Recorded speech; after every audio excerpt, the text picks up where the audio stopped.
News Talk 610 AM and 102.1 FM. KVNU. KVNU News Time is 4:05. I'm Bill Walter with this news update brought to you by the Duck Hunter. A 23-year-old Paradise man who is previously convicted of enticing teenagers to have sex with him has been arrested again for allegedly sexting with several young girls. Peyton Chavez was booked into the Cache County Jail on December 3rd on suspicion of violating his probation. Chavez was arraigned during a virtual hearing in First District Court Monday afternoon and was charged with one count of dealing in materials harmful to a minor, a third-degree felony. Cache County Deputy Attorney Jairus Kendall said Chavez had allegedly been contacting a 15-year-old and two other teen girls on Snapchat.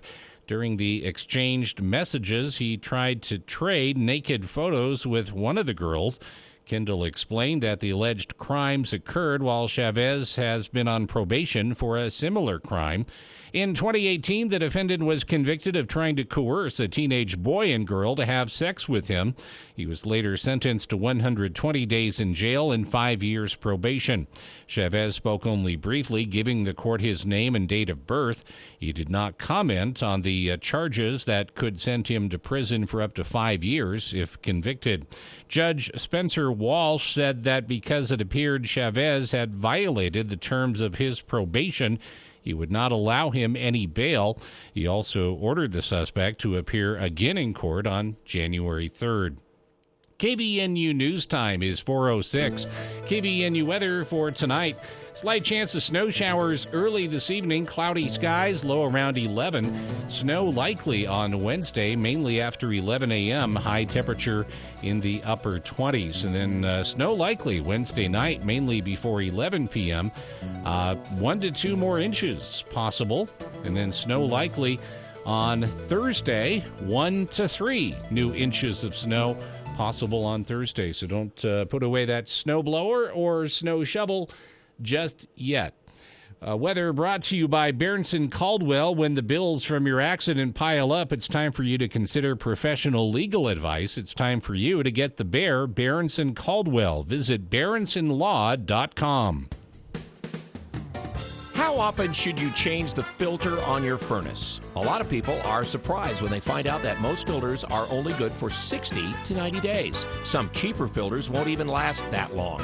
If you buy a good quality filter, you should still have it checked or replaced every year. Doing this will make sure your furnace runs more efficiently and keep the air that you breathe cleaner. For a free consultation, call the Duck Hunter, 770-4813. KVNU News Time is 4:08. Local performing arts venues are planning to greet the new year by offering a wide range of entertainment for every taste. The Why Sound Studio, located on Federal Avenue in downtown Logan, will host Sunfish, an up-and-coming band based in Salt Lake City, at 7 p.m. on New Year's Day on Saturday. Starting on Friday, January 7th, and continuing through Fridays during the month, the Antics Comedy Improv Troupe will perform at 7:30 p.m. at the Don Sant Theater, 59 South 100 West in Logan. The Antics are a professional improv company that has been performing in Cache Valley for more than a decade. Their brand of comedy is decidedly family-friendly and influenced by suggestions from audience members. The U.S. touring company of the international hit Choir of Man will appear on Saturday, January 8th at 7:30 p.m. at the Ellen Eccles Theater on Main Street in downtown Logan, with the theater stage transformed to resemble an English pub. The show's music will range from Broadway to rhythm and blues, pop, rock, and folk music tunes. Choir of Man also features storytelling, comedy, foot stomping, world-class tap dancing, poetry, and instrumental tunes, ensuring that there is something for everyone. And at least 20 people were injured late Monday night in central Utah when a Greyhound bus traveling to Las Vegas lost control on I-70 and rolled over, according to authorities.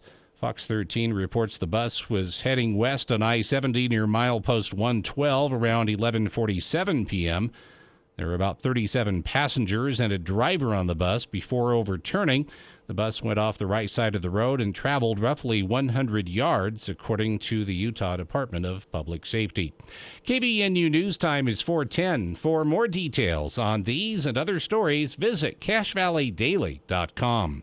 When news breaks, we break in. News Talk KVNU, 610 AM and 102.1 FM. Dr. Josh Redd, chiropractic physician, explains how Red River Health and Wellness can help you. If you have low thyroid and you're taking thyroid medication, the biggest question you should ask yourself is, what's causing my low thyroid specifically? If you don't know the answer to that question, it's important to call us. At Red River, we identify triggers that will cause the low thyroid to begin with. One of the most common causes of low thyroid is a disease called Hashimoto's disease. This is an autoimmune disease that is a lot more complicated than just a primary thyroid issue. This is why people will be on thyroid hormone but still feel little to no improvement, because nothing's being done to address the bigger, more complicated problem, which is Hashimoto's. If you have low thyroid or you have an autoimmune disease and you're on medication and still don't feel well, call Red River. Schedule your appointment today at 855-55-RIVER. Red River Health and Wellness, with offices in Logan, South Jordan, Springville, and St. George. Call Red River today. 2021 is coming to an end, and that means it's time for the Heritage Ram Big Finish Sales Event.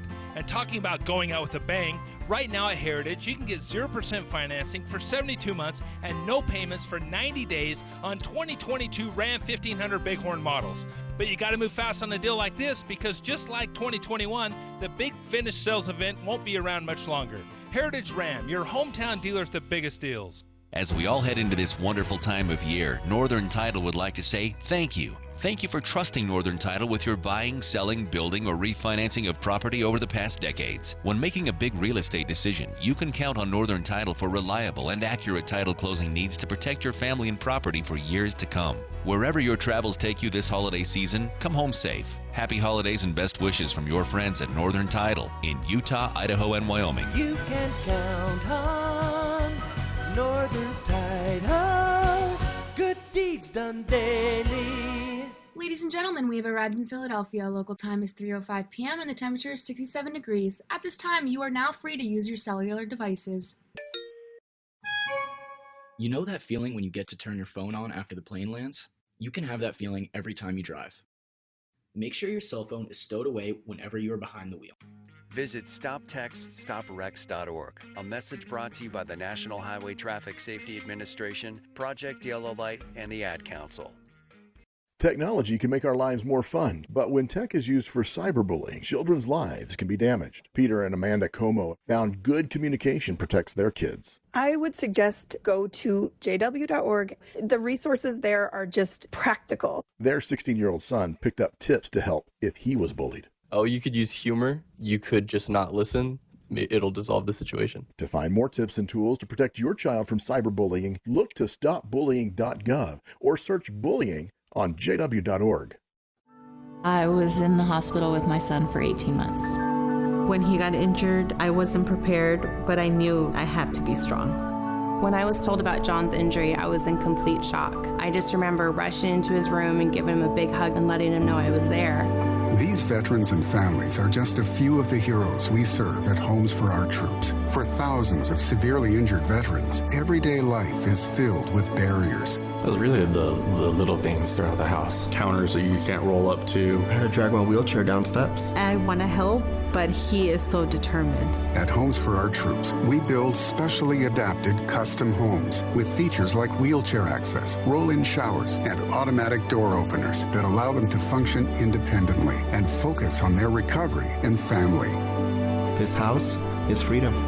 It's hope. It's a new beginning. This house has given me my family back. To learn more, visit hfotusa.org. For the people. We are waiting with bated breath for news from the Cache Republican Party meeting an executive committee tonight. With Jason Williams. And I'm really excited about this next segment. We have two guests here in studio.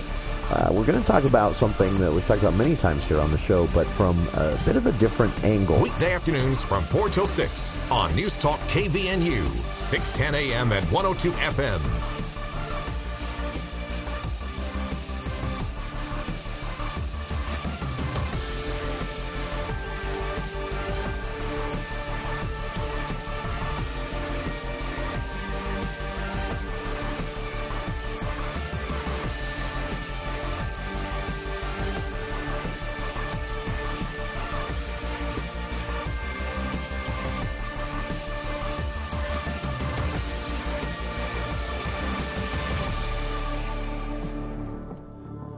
Welcome to KVN News for the People.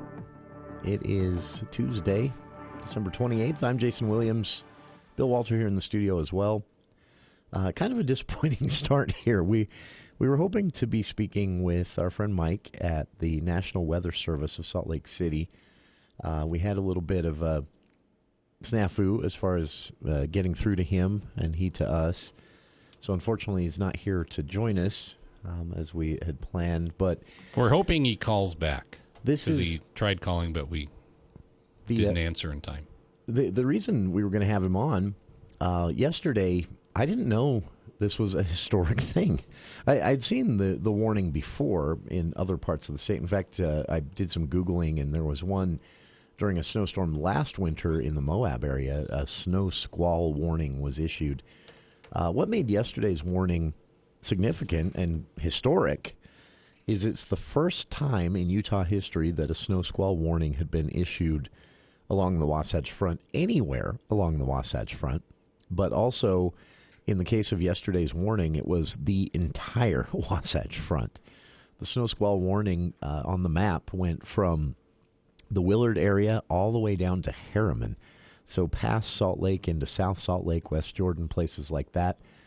And we were hoping to talk to them about how they make this designation, what it is they look for in weather patterns. I got a little information from him when I talked to him earlier today to arrange the interview that hopefully we'll still be able to make happen here in a bit. But they told me they look at the obvious things, amount of snow expected and the wind expected as well. Wind gusts yesterday in some areas actually topped 10, 20 miles above projected speeds. So in areas where they had been warning of maybe 40, 45 mile an hour wind gusts, some of those areas got 62 and one area nearly 70 mile per hour wind gust for a brief time. That combined with heavy snowfall, which was expected, what really led to issuing this warning in a hasty manner. The warning was issued about 3:30 yesterday, and here in Cache Valley, that hit about 3:40. So we were not included in the snow squall warning simply because there wasn't time to include us. By the time they decided to issue the warning, we were already in the middle of it. We didn't get it as bad as the Wasatch Front. Our wind gusts up here weren't in that 60 mile an hour range, but we did have some pretty significant gusts, close to 50 miles per hour in some areas recorded yesterday during that snowstorm. If you happen to be out in the middle of this, it was something to see. It was 1 second, just gray, cloudy skies with a forecast of snow. Within a few minutes, a few flakes started coming down. A few minutes later, those flakes had turned into a pretty significant snowfall, a few inches in 15 minutes is what was collected in total. And then the wind started. Whiteout conditions, roads were snow-packed within minutes. Traffic was snafu'd from north to south along Main Street and the canyon. They never closed the canyon, but I did find from the Utah Highway Patrol they did consider it for a brief time, and then things just kind of tapered off as quickly as they began. Along the Wasatch Front and in Salt Lake, things lingered a bit longer. They got nearly an hour to our 15, 20 minutes of these conditions. Some photos being shared around the northern part of the state today are really impressive. Even though this was, we've had, I don't know what our record is, Bill, but we've had the snowfall in the feet before in a single storm. I remember a noteworthy one back, about 20 years ago, 26 inches in one storm. Out of one storm, so just over 2 feet anyway. That's significant snowfall for one storm. A few inches, though, in 15 minutes or so yesterday, that's a wallop. And so we've had larger snowstorms in general, but this was something that came down very quickly. And along the Wasatch Front, with those wind gusts, photos being shared around today of garage doors, again, only a few inches of snow, but because of the wind, the way the snow was blowing this, photos of garage doors buried to the halfway point.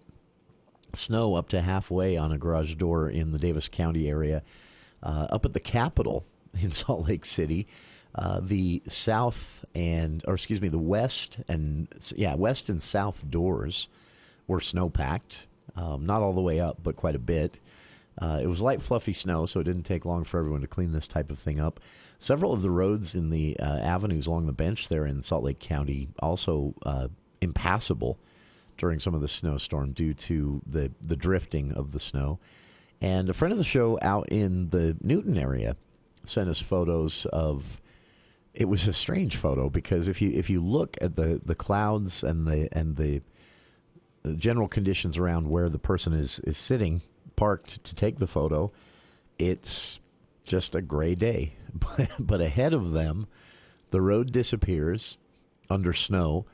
The visibility it's like a big gray wall in front of them, just about maybe 30, 40 yards, I guess, from the vehicle they're sitting in.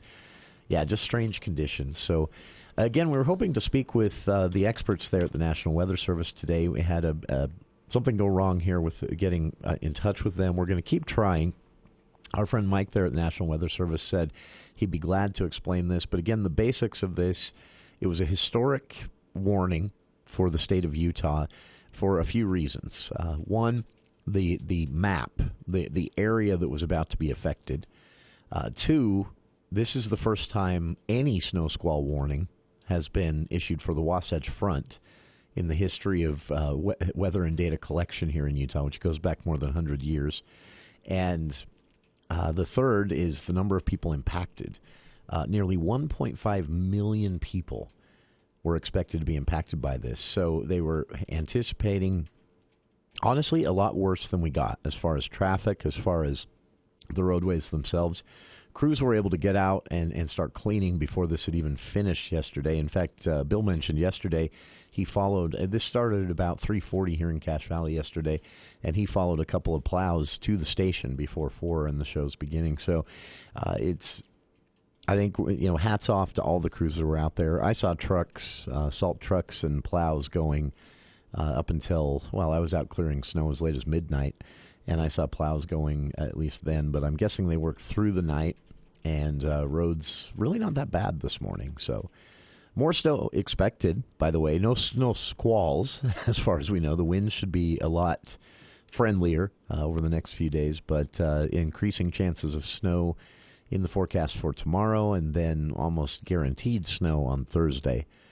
Significant collection as well, a few inches possibly in that storm. So don't put the shovels and snow blowers away yet, but the snow squall, I was also told this, Mike told me earlier today, that the reason these are so rare, snow squall warnings, they're rare in general, but they're usually issued in rural counties, because usually those rural areas, especially in the southern part of the state, when a big storm's coming and there happens to be wind, there's not a lot to slow things down. And a significant storm can dump snow over, 100 square mile area for up to an hour. And if you get the winds blowing around at the same time, those squall conditions exist. The reason it normally doesn't happen along the Wasatch Front is, the canyons. Those canyons, even those that aren't well-known and traveled a lot, do provide sort of a wind cut, as they call it. And so it changes the direction of the wind. It tends to slow winds down as they come in front of a storm. But that was not the case yesterday. Part of that had to do with the coldness of the storm itself. Temperatures dropping about 10 degrees within just a 10, 15-minute period as the storm began. And that's enough to get the winds moving in a constant enough direction that snow just blows sideways. So, again, if you want to see some of the photos, I've shared them on our Facebook page. We'll keep trying here, and fingers crossed that they'll reach out to us as well, and maybe we can still make that interview happen. But unfortunately, Mike with the National Weather Service in Salt Lake not with us, as I'd advertised, due to some technical errors here. But we'll see if we can get those resolved. If you have photos, send them our way. We'll post them on the Facebook page. A few of them are up there already.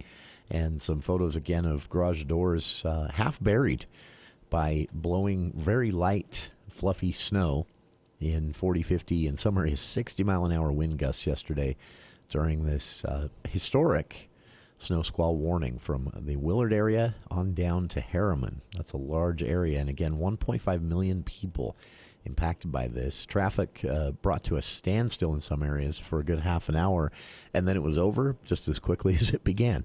Weird stuff. We'll be back with more of KVN News for the People right after this. Dad, I just love the holidays. I think my favorite part is the Christmas music. I'll have a balloon, Jeep Gladiator, for Christmas. Ford Mustang, roasting rubber tires. Or, come on, it's lovely weather for a wrinkle ride together with you. Wow, Taylor, you're great at this. All I want for Christmas is an F-150. What do you want for Christmas, Dad? I'm dreaming of a white Ram truck. No matter what your favorite part of the holidays, West Motor is here to make it brighter. It's no secret that inventory is limited, but the quickest way to get your new truck is to have one built specifically for you at West Motor, Chrysler, Dodge, Jeep, Ram, and Ford. Get the features you want, the equipment you need at the right color. We throw in some big discounts and we'll build that truck just the way you like it. WestMotorCompany.com. As the year ends, we reflect on the past year and think about all we are grateful for, and look forward to the excitement of the new year. Richard Dorighetti Advisors would like to remind you that now is the time to finish year-end tax planning and prepare for income tax filings.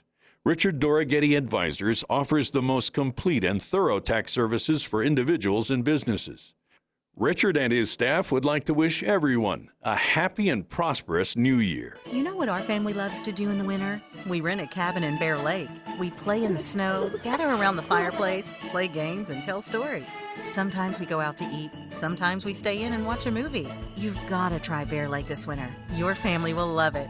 Start a fun new tradition this winter. Visit Bear Lake for some fun winter activities. Snowmobiling, skiing, sledding, beautiful scenery. Bear Lake has it all. Go to bearlake.org for hotel and cabin rentals and a list of things to do. That's bearlake.org.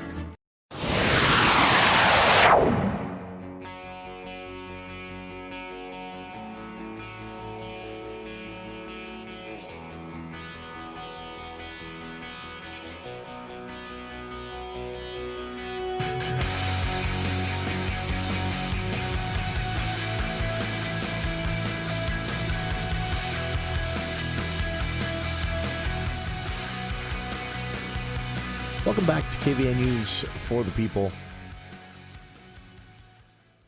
This is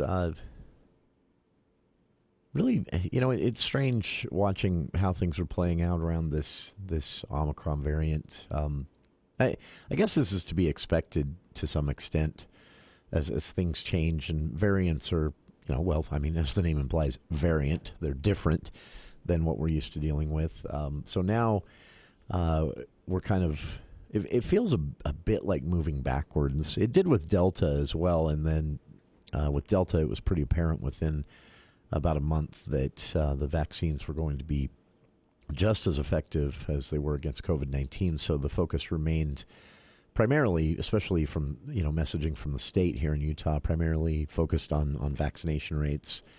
And the goal again is you're racing a clock. There are going to be variants every time the virus passes through a body.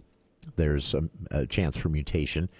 99% of those mutations are actually in the wrong direction for the virus, and so they're not as effective, or they don't transmit as easily, things like that. By the way, listening to an interesting book if you want a fun audio book, or I'm sure you could get a printed copy if you're into that type of thing. It was a book written... Talk about the timing on this. You're a virologist. You write a book for public consumption, really kind of making it easy to understand in layman's terms. And you're talking basically about viral outbreaks through the years. And you publish it in 2019, just before the first big global pandemic in more than 100 years. And, so this guy had to be kind of kicking himself on the timing there. It could have been a best-selling book. It's still worth getting, though, and I posted a link to it on our Facebook page. It just gets into some of the basic science, but what was kind of, I guess I knew this, but it was also kind of alarming at the same time, how often this type of thing happens. For most of us, COVID-19 has seemed like just this extremely rare thing because it has a tendency to, as we've seen, almost we're going to be, when all said and done, we're going to be close to, 1 million Americans who have lost their lives to this. It spreads very easily, hangs in the air, especially the Delta variant, and even now more so with the Omicron variant, hangs in the air. For Omicron, they're believing can hang in the air instead of the 15, 20 minutes of the previous versions of the virus. Omicron, they believe, can actually linger in the air for about an hour, which is why it's being billed as a far more contagious, though a far milder version as far as the effects it seems to have on people. But this has happened. This happens a few times a year throughout the world. But as the author explains in this book, it's what normally happens is it's a contained incident. You have an event that a viral outbreak of sorts, usually surrounding exactly the way COVID-19 came on scene, wet markets and basically people eating animals, which is what we do. Our culture, our diet's pretty static. We don't experiment a lot with different animals here in the U.S. We know what we like to eat and what we don't. But there are other parts of the world where different conditions, droughts, other shortages of food, things like that, corrupt governments can even impact this, as detailed in the book. And so you have these villages or villagers that go out and desperately look for whatever they can, to keep the family alive. And so a bat gets eaten. Or in one case, it was actually, strangely enough, a field mouse. But this was interesting to me. There was a viral outbreak. The reason I say they're usually contained in the book, he describes that usually these viruses aren't great at transmitting. You have to come into contact or eat it, basically, or get it right on you physically somehow in your nose or your eyes. Whereas with COVID-19, it's airborne and can linger, can float in the air for a period of time before settling down out of breathing range. Most viruses that lead to, even coronaviruses, most coronaviruses to date have been more contained outbreaks because they only affect the individual and maybe the individual's family, and then the whole thing stops. So it doesn't make the news. It's hard to find outside of basically academic journals and research and things like that, even any note of these types of things. One bill that surprised me, and luckily the individual was smart enough to get to the hospital soon enough and was not in contact with anyone else in his immediate family when he went home that night, but it was actually a story in the book about a virologist. This was a colleague of the book's author, and he was a hunter. He enjoyed... so the story is he's out hunting one thing and comes across, he actually sees a roadkill incident. He sees a rabbit run over by a car, and he's a big fan of rabbit stew, and so he stops and he picks up the rabbit, takes it home, parks in his driveway, heads straight to the shed behind the house, and skins the rabbit. And then hangs the carcass, and he's going to take it inside in a bit and do some preparation. But he decides to chop some wood instead, and he's out there for about an hour. He starts to feel funny, starts to feel a little dizzy, and then the dizziness becomes blurred vision, and then he starts to feel a tightness in his chest. And he's a virologist, so he knows something's off for it to set in this quickly, and otherwise a healthy guy. So he makes a call and gets himself to the hospital. They inform him that he's come into contact with this extremely rare virus that is known to live and live for a long time under the skin of rabbits if they have it. Doesn't kill the rabbit, doesn't even really affect the rabbit other than gives it the sniffles. But if the rabbit is currently infected with that, it's under the skin, where the skin comes into contact with the muscle where the virus incubates inside the rabbit. And he skinned the rabbit, gets the virus, happens to be a virologist, so he spots the warning signs quickly enough. He gets to the hospital. They treat him for this. They're able to determine it quickly. They ask him basically what he'd done that day, and he mentions that he skinned a rabbit, and someone there says, So they test him for this very rare virus. He has it. They treat him for it. He goes home in a couple of hours and is fine, other than has a very upset stomach for the next few days. But is told at the hospital that this is actually common in certain areas where a lot of this type of game eating happens in the wild, and that the survival rate is less than 1% if you're not treated for it within the first 24 hours. So, but again, the point is, and the point of the book is that these types of things happen all the time. There are some moments in the book that were a little unnerving because he inadvertently predicts COVID-19 and also inadvertently predicts all the things that we've done wrong as far as handling it, which is kind of more of a cultural issue. He says in the book that one day, he writes, in 2019 again, he writes, there's going to be a serious viral outbreak. And because it's been so long, and because people feel so protected by medical science in general, another way to put that, because our lives have been so cushy and easy for so long, we no longer see the serious threat in these types of things, and enough of us at least, won't take it seriously, become a global pandemic, and it could go on for years, he writes. Again, in 2019, before COVID-19 was something ever heard of. And he says that is his prediction based on what he's seen happen in even small villages where there's a viral outbreak. And again, usually he says they don't transmit well, so they stay contained to a village-sized outbreak or a family-sized outbreak or even an individual outbreak. But he said people would be surprised how often the human race in general comes into contact with deadly viruses. We're just lucky enough that not very many of them, he writes, spread easily. But one day, one will. And a year later, he's proven right. The man's name is Nathan Wolfe. You can find, he's written quite a few books, actually, in the academic world. This is his only book that was written for mass media, for public consumption. Dumbed down for people like me is another way to put that. It's called The Viral Storm. You can find it everywhere. Just finished it last night, actually, as I was shoveling up snow from this snow squall that hit us yesterday. But check it out. It's an interesting pre-COVID-19 look at viral outbreaks. It goes through a bit of the history as well. A lot of things I didn't know about how we beat smallpox.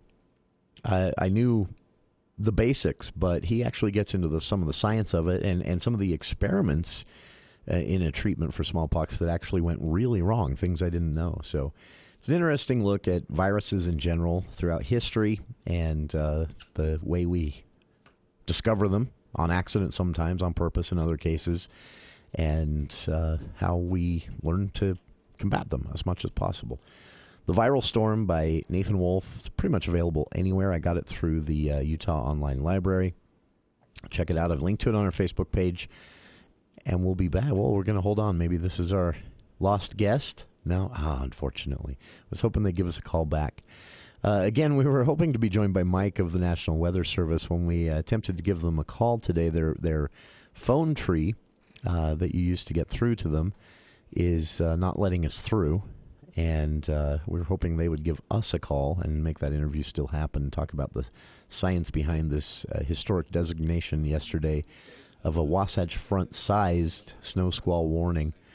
But we'll, fingers crossed that they'll give us a call. If not, maybe we'll try and make this happen again tomorrow and get some information out on that. But listener chiming in here saying they'd read this book. I didn't know that, The Viral Storm by Nathan Wolfe, and said that it scared them, and that was before COVID-19.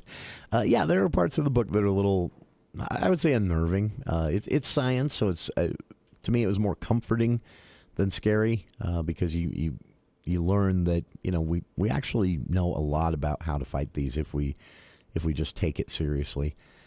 But yeah, it was just for a book that was written before COVID-19 was something anyone had even heard of or knew about.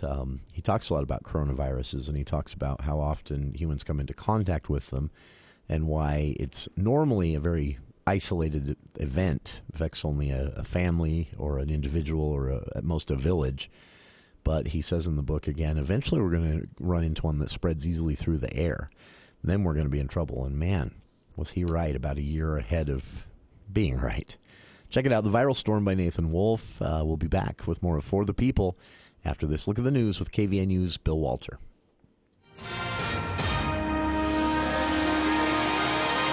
Thank you, Jason. KVNU News Time is 4:40, and the news is brought to you by U&I Furniture. 20 people were hurt when a Greyhound bus headed to Las Vegas veered off a highway and rolled over in central Utah late Monday night.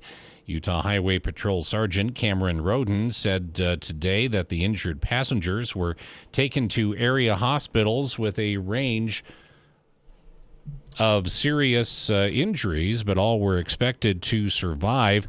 Investigators don't know yet what caused the bus to veer off the highway and roll over on its side about 100 yards from the road. A snowstorm hit many parts of the state Monday night, but Roden said that road conditions didn't really seem too bad at the time. As the world nears its third year of the COVID-19 pandemic, there is at least one industry bouncing back: Utah travel and tourism. The Spectrum reports it's one of the most profitable industries in the state, contributing just over $7 billion to the economy and supporting thousands of jobs last year. A new report released by the Kim C. Gardner Policy Institute at the University of Utah says that the state saw more visitor spending and more in-person trips compared to the rest of the U.S. as people ventured away from cities and toward other outdoor destinations like the state's 5 national parks. And Idaho wildlife officials have started feeding elk west of Ketchum and Sun Valley in central Idaho to keep them out of populated areas. The Idaho Department of Fish and Game said Monday that it started the feeding on Thursday at its Bullwhacker feed site. Officials say that more than 125 elk frequent the area. The feeding is based on the amount of snow, temperatures, and natural forage available. More than 40 elk died at the site in the 2015-16 winter, either killed by mountain lions, being trampled, or starving. Fish and Game renovated the site and deaths decreased. KVNU News Time is 4:42. The family's coming home for the holidays, and you'll need sofas to sit on, beds to sleep in, and tables to eat at. Upgrade your furniture for less than you think at U&I Furniture. Their #1 selling mattress is a Therapeutic Queen mattress for $399. An upgrade to a Maloof for only $599. Take home a good deal on an American-made sofa love or a recliner from Franklin, Southern Motion, Broyhill, and Lane. And their most popular dining set seats 6 with 4 chairs and a bench for $899. Get your home holiday ready at the place where there's always a better buy. U&I Furniture, 28 West 1st North, downtown Logan. KVNU weather for tonight: slight chance of snow showers early this evening. Cloudy skies, low around 11.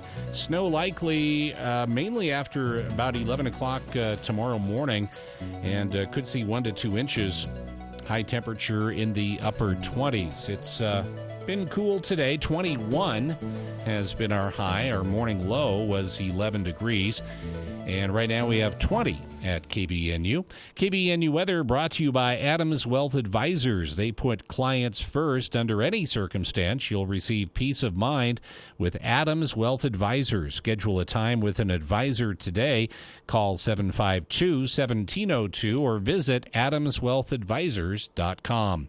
For more details on these and other stories, visit CashValleyDaily.com. Let's check Wall Street now with Edward Jones. This is financial advisor Clayton McMurdy from Edward Jones, bringing you the closing financial market report for Tuesday, December 28th. The S&P reached an all-time high intraday today, but failed to hold on to that gain, which would have marked the 70th record high close for the stock market this year. The so-called Santa Claus rally to finish the year has been aided by solid economic and corporate earnings data, as well as news that soothed some fears over the potential effects of Omicron on economic activity. The CDC announced that it has shortened its recommended isolation period from 10 days to 5 days for asymptomatic people that test positive for COVID. This, along with global data that indicate that the Omicron strain appears to be less severe than feared, has boosted hopes that the onerous restrictions won't be put back in place. This has helped performance of more cyclical investments, with leadership rotating as we head into the year end. We think the stage is set for a bull market to continue into next year, but with more modest gains and additional volatility compared to 2021. In equities, the Dow was up 96 points at 36,398. The Nasdaq was down 90 points at 15,782, and the S&P was down 5 points at 4,786. In bond markets, the 10-year Treasury are currently at 1.48%, and in commodity markets, the price of crude oil was up 38 cents at $75.95, and the spot price of gold was down $2 at $1,806.50. In stocks of local interest, Apple was down $1.04 at $179.29. Autoliv up 58 cents at $102.05. Campbell Soup up $1.18 at $43.36. GE up 68 cents at $95.30. Home Depot up $2.13 at $406.22. Lowe's up 32 cents at $254.02. Nucor down $2.20 at $114.45. Procter & Gamble up 87 cents at $162.84. R.R. Donnelley down 9 cents at $10.63. Thermo Fisher down $6.83 at $655.38. Wells Fargo down 35 cents at $48.42. Walmart down $2.02 at $142.78. And Zions was up 10 cents at $63.11.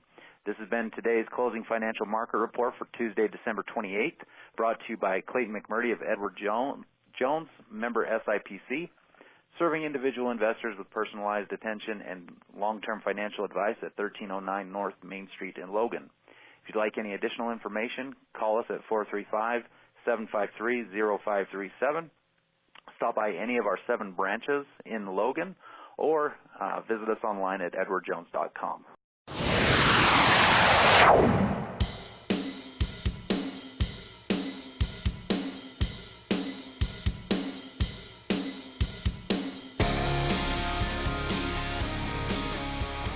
Welcome back to KVN News for the People. I'm excited about this. Bill and I both enjoy the weather sciences, and yesterday was, as you've heard me talk about quite a bit through the show yesterday, and again opening today. Yesterday was quite a weather day here in Cache Valley, from mostly clear roads and gray skies at 3:30 to at 3:40, a few flakes coming down, to about 3:45. You couldn't see or drive anywhere safely for about 15 minutes. A few inches were dumped, and then it was gone. As we started the show yesterday, though, we saw this announcement from the National Weather Service of Salt Lake, an announcement that I'd seen a couple of times before, but usually way out in the middle of nowhere, sometimes on that stretch between Salt Lake and Evanston, down in the Grand County area. It had been used before during a heavy snow windstorm down there. Yesterday, though, a historic announcement and warning from the National Weather Service in Salt Lake City of snow squall conditions, basically from one end of the Wasatch Front to the other. Historic in a couple of different ways. So we reached out to our friends at the National Weather Service of Salt Lake City, and joining us right now from National Weather Service of Salt Lake City, we have meteorologist Michael Wessler. And Mike, appreciate taking some time to join us today. This is an event, right? This has to be for all of you there, as you're looking at the data, as you're looking at the storm as it's coming in. Is there a moment where you're thinking, do we do it? Do we pull the trigger on this warning? Do we not yet? This is a rare thing, right? Yeah, absolutely. Great to speak with you. The big thing for us is watching all the factors come together. We see a well-defined cold front moving through on our radar and satellite. We see things kind of picking up steam as they move into the populated areas of Utah along I-15 and obviously the Cache Valley as well. And so what we're looking for is kind of the perfect storm of rapidly decreased visibilities. You go from these, kind of long sight lines, 10 miles or more, to quarter mile or less. Wow. We look for, roadways already below freezing where snow is going to rapidly accumulate as soon as it starts falling, and the gusty winds that come along with that. Now, these can happen in the middle of the night, and they may not get warned when that's the case, just because they're not as impactful. But in this case, it came through, again, at the perfect storm of afternoon and evening commute time. And that was really what put us over the edge and prompted the warning to go out to everybody's phones. It was striking yesterday, Mike, to see you guys always include with your warning the estimated number of people impacted, and it was, I had to read it twice. I thought, no way. It was almost 1.4 million people that you estimated would be impacted by these snow squall conditions? Absolutely. Yeah, we had the cold front draping all the way from the Utah-Idaho border down through the Salt Lake Valley in northern Utah County. And it stayed pretty strong and organized, again, all the way along the Wasatch Front, like you said. And then quick. Moved in, moved out, right? Yeah, there are parts of the Salt Lake Valley and other parts up by Ogden where it kept snowing lightly after the fact, but most of the impact was kind of over and done with within 30 minutes, 30, 60 minutes. And that really kind of confirmed our diagnosis of that as a snow squall. And as warnings go, a snow squall warning is nothing to take lightly, right? Absolutely, yeah. These snow squalls have caused major pileups on interstate highways across the country. Obviously, they caused quite a mess along the Wasatch Front yesterday. And the idea is we get these warnings out and hopefully help protect some life and property as a result. Sure. Winds blowing the snow sideways up here yesterday between, again, just a short period of time, 3:30, 3:45-ish to about the time we started the show at 4:10. And throughout other areas, it lasted a bit longer. Why are these snow squalls in general, why are they very rare or even in some cases unheard of in some parts along the Wasatch Front?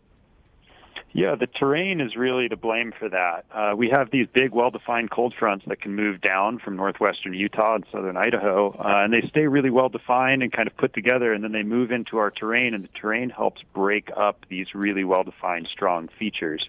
So it's impressive when everything comes together in the meteorology that these can sustain all the way in and through the Wasatch Front. Getting into some of the probably more difficult to talk about in a radio segment science behind some of this. We've all heard and seen and personally experienced the effects of climate change, our weather getting weirder.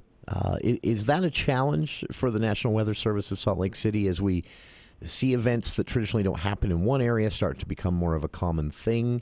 How do you guys keep up?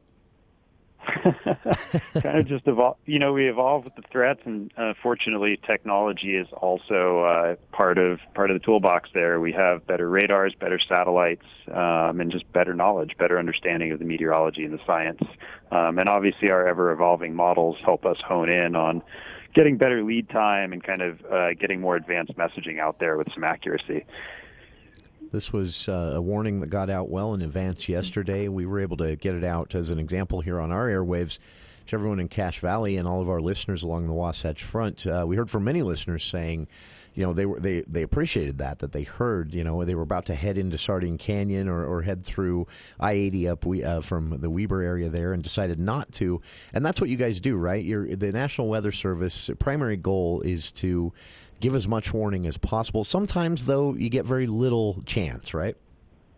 Right, especially summertime with things like severe thunderstorms that start putting down large hail. The lead time can be very short on those. Fortunately, the squall lines, you see these cold frontal features moving across the western portions of Utah.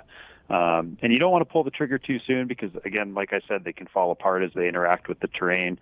But very happy that we were able to get that out with good lead time. That's not always the case. Sure.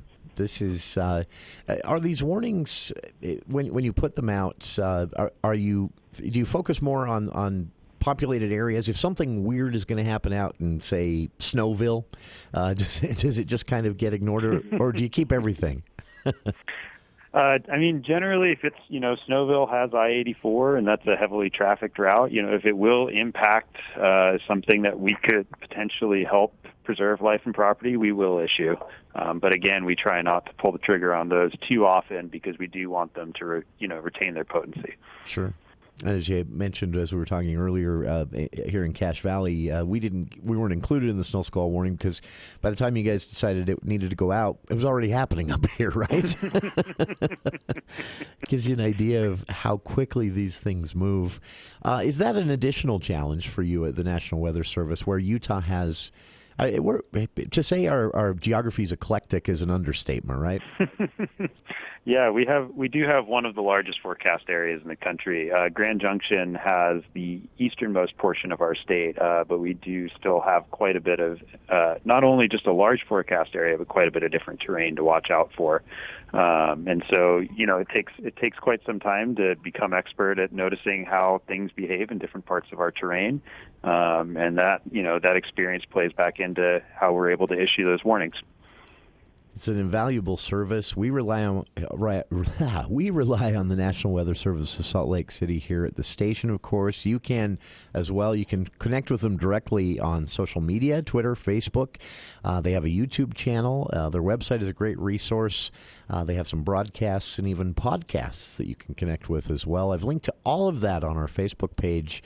And thanks again to our friend Michael Wessler, a meteorologist with the National Weather Service of Salt Lake City. Mike, appreciate taking some time for us today, and we'll let you get back to it in case something else is lurking out there in the clouds that you might need to let us know about.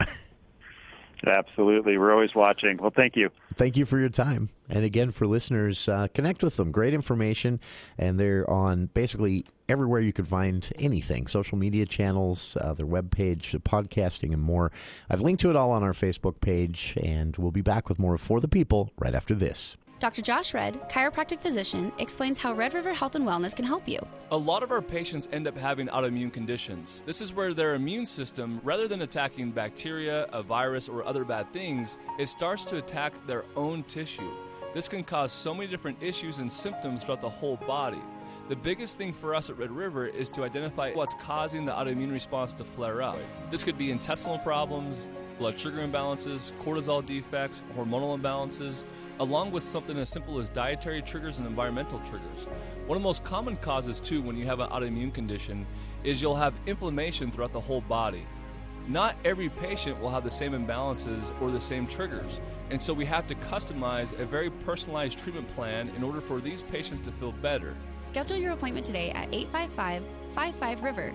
Red River Health and Wellness with offices in Logan, South Jordan, Springville, and St. George. Call Red River today.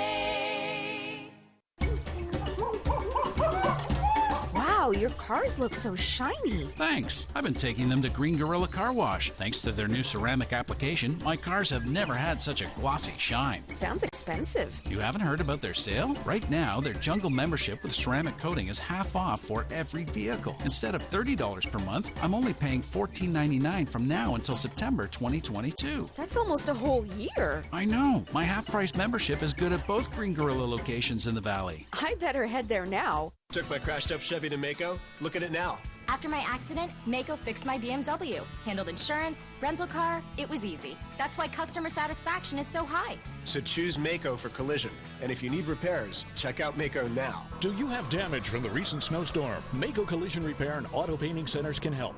Mako guarantees the repairs and will get you back on the road fast. If you're paying for the repair yourself, Mako can save you up to 33% compared to other body shops and dealers. Bring your snow-damaged car to Mako today. As we usher in the new year with great celebrations and eager expectations, we would like to express our heartfelt gratitude to you, our customer. It's your unwavering support that allows us to get up each day and do what we love. Our team is a special bunch, and we look forward to building and strengthening our relationships this coming year with the same passion that's driven us over these past 20 years. For all of your electrical needs, call CJ Electrical at 435-787-1865. That's 787-1865. Hi, this is Jordan Mathis. I have served as a health officer for the Bear River Health Department for almost a year now. In reflecting on this past year, I would like to extend my gratitude to you all. Thank you for your collective efforts in making our community such a wonderful place to live. We are fortunate to call Northern Utah home. We have clean water, safe communities, healthy children, great health care, and so much more. From everyone here at the Bear River Health Department, we wish you a happy, healthy, and safe holiday season. All right, folks, you've waited for it all year. Anderson's Seed & Garden's Christmas Blowout event is on now. Save 40 to 80% off all Christmas items in stock. That includes trees, ribbons, garlands, and wreaths, ornaments, and much more. Also, they have clearance markdown items starting at $1. All sales are final. Also, it may be winter, but it's never a bad time to learn about gardening from a master gardener. Their gardening classes start in January. See store for details. Come see what's new at Anderson's Seed & Garden in Logan.